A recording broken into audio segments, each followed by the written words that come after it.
সিরাজগঞ্জের কাজীপুর উপজেলার হরিনাথপুর গ্রামে পৈতৃক সম্পত্তি নিয়ে দীর্ঘদিনের বিরোধকে কেন্দ্র করে এক পরিবারের উপর ভাঙচুর, হামলা ও হয়রানির অভিযোগ উঠেছে।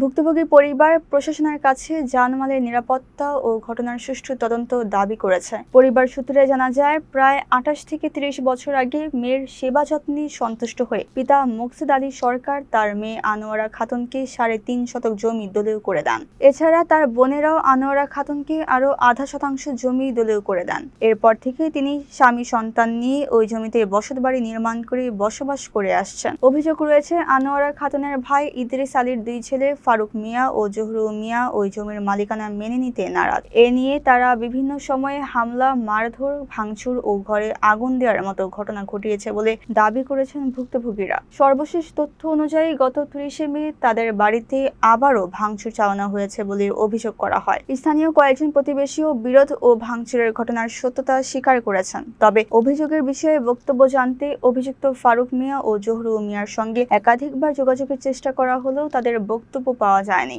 এই ঘটনায় ভুক্তভোগী পরিবার প্রশাসনের হস্তক্ষেপ কামনা করে দ্রুত ন্যায়সঙ্গত সমাধান ও নিরাপত্তা নিশ্চিত করার দাবি জানিয়েছেন।